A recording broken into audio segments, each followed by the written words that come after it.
I try to grasp it. It's been 50 years since the publication of Atlas Shrugged, and it just isn't real. It's as if that period has been made into a movie, and I'm watching it on a camera. And and it's black and white mostly, except for one evening when Ayn and Frank and Nathaniel and I, just a few days before the official publication, went to the Random House window, which fronted on Madison Avenue, to see if the book was there, if they displayed it, because they did display their big books in advance of publication. And there it was. And the four of us stood looking at it. It was the first time we had seen the book outside of our own private world, which was Ayn's apartment. And here it was out in the world, this book that had been our life for years. There it was out in the world, and we just stood staring. And I blurted out, "That's us!" And I realized later, Ayn could have taken that as terribly presumptuous. I mean, I hadn't written the book, but I felt almost as if I had. But she understood what I meant, and she laughed, and she said, "Yes, that's us." And she often commented on that remark in the years after, that she had really liked it. That evening was a very special one, and I see that one on the camera, and there's another one I see. The evening that Ayn came almost reeling out of her study, carrying this enormous manuscript that seemed to reach to the ceiling, plunked it down on a table, opened the last page, which said "The End," and said, "One word leads to another."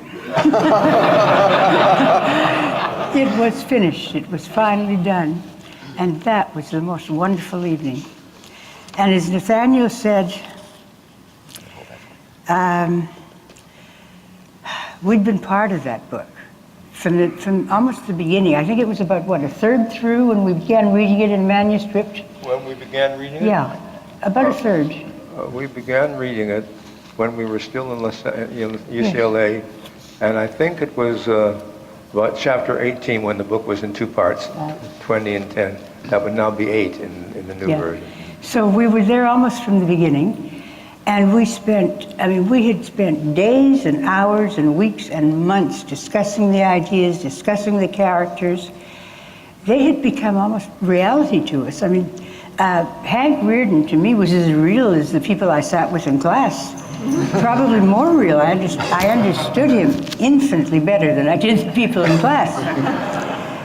And we had suffered with Ayn through the writing of it, which was very, very difficult for her.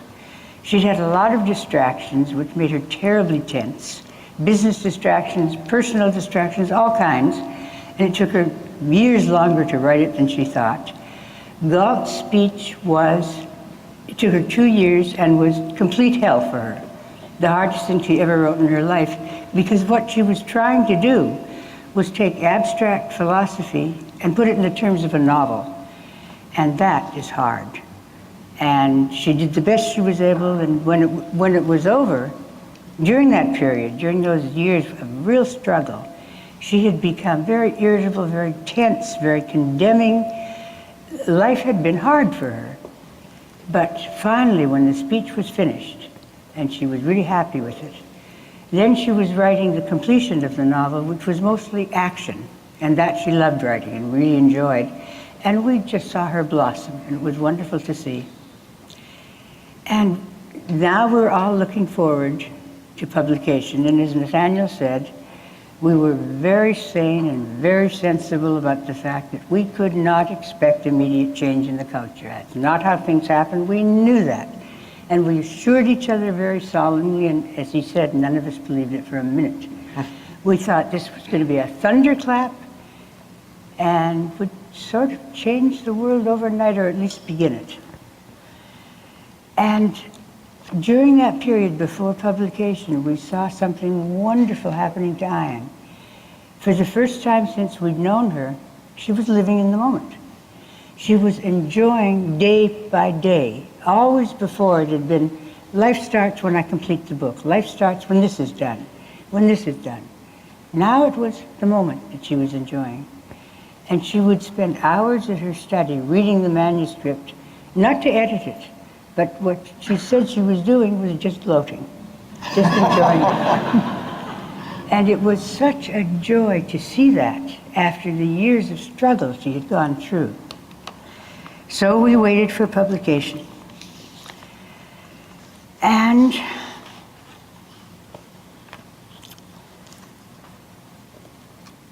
it was awful. It could not have been worse. The reviews, we knew there'd be negative reviews. We were prepared for that.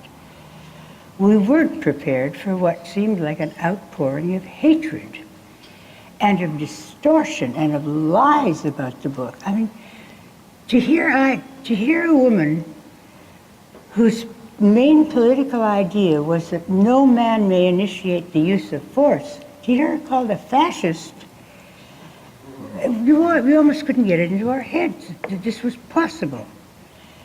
She was called everything under the sun. That she was treated with no respect whatever. Her literary achievement was either ignored or disputed. It was considered a bad book literarily. Now, there were some good reviews, but in the major publications, well, there was National Review, and Whittaker Chambers saying that on every page of this book, I hear the order, to the gas chamber go. How does one integrate that? How did Ayn integrate that? The sales in the beginning were very slow. It looked like the book wasn't going to make it, wasn't going to be a success. Bennett Cerf later said that he was struggling not to tell Ayn that he thought the book was going to be a failure. Ayn was reeling, as I say, from all of this. It was a soul-shriveling response to the writing of Atlas Shrugged. She had expected negatives. She had known there would be negatives. That book motivated so many people to reach for the best within them, to try and be the best they could be. It didn't motivate them to defend the person who had taught them this. It told businessmen not only that theirs was to motivate them to defend Ayn, to defend Atlas Shrugged publicly, to scream from the rooftops that this is a great book, what the hell are you reviewers talking about?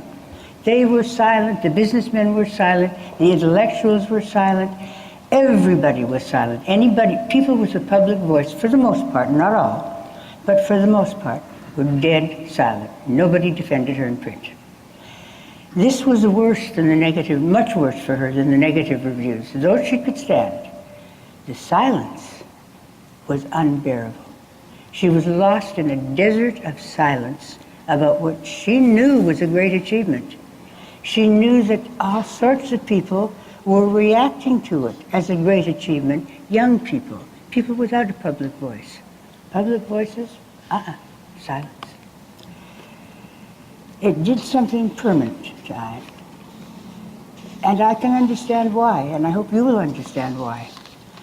It's true that as time went by, sales just skyrocketed, and edition after edition was published. She made a great deal of money from it. She became world famous. Didn't help. It didn't really solve the problem for her. She didn't get what she really wanted. She didn't get the public voices that she had a right to expect. Only now is she getting them. Now she is getting them, but it's a hell of a lot too late for her. She often said, I don't want anything but the response of top minds, and that's what she didn't get. And she said, when things did pick up, when finally it began to look like she was having an influence and people were beginning to respond, some even publicly, it was too late for her. She had pronounced her final verdict on the culture. And she said,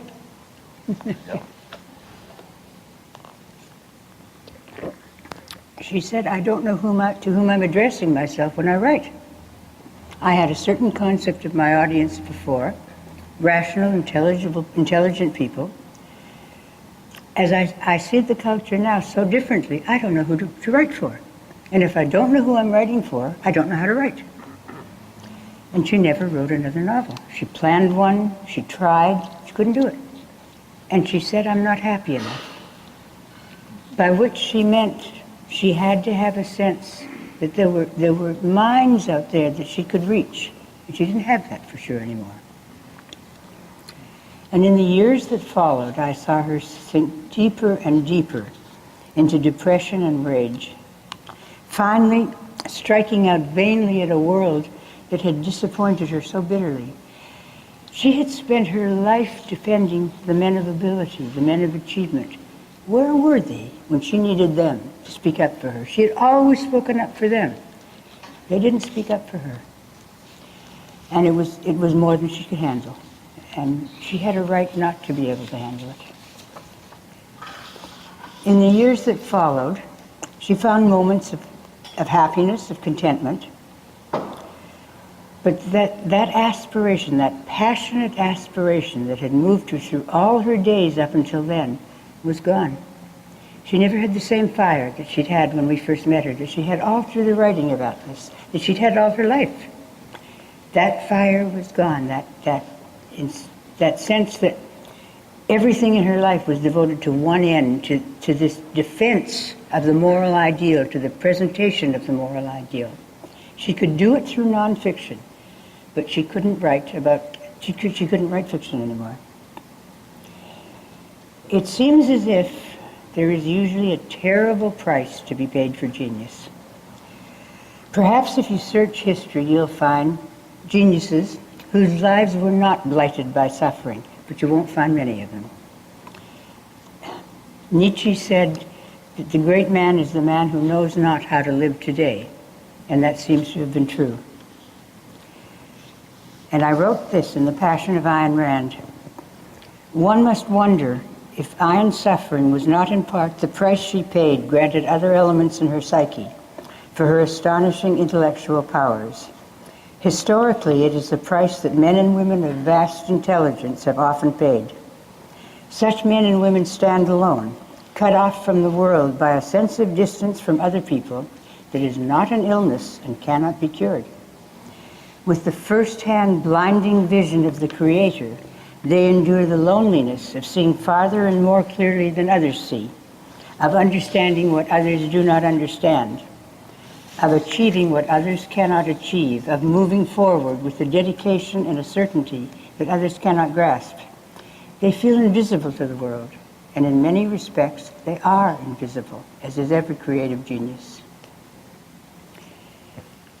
During the 19 years of my friendship with Ayn Rand, and during the years since, I have felt so many emotions about her.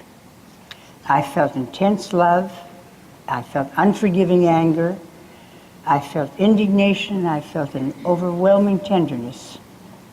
I felt fear of her rages and delight in her presence and the greatest admiration of my life. And now on the 50th anniversary of Atlas, I think of those days between the completion of the manuscript and its publication. I think of Ayn's happiness and expectation. I think of the bitter disillusion that scarred the rest of her life. And something inside me twists in pain for her, and I feel tears coming to my eyes. It's not the way the story should have ended for her. It isn't the way it would have ended in an Ayn Rand novel. So while we celebrate Atlas Shrugged, as we should, as we celebrate its many triumphs, I think we should remember the price Ayn Rand paid for those triumphs. But we should also remember that she always said price was no object in the fight for one's values. Thank you.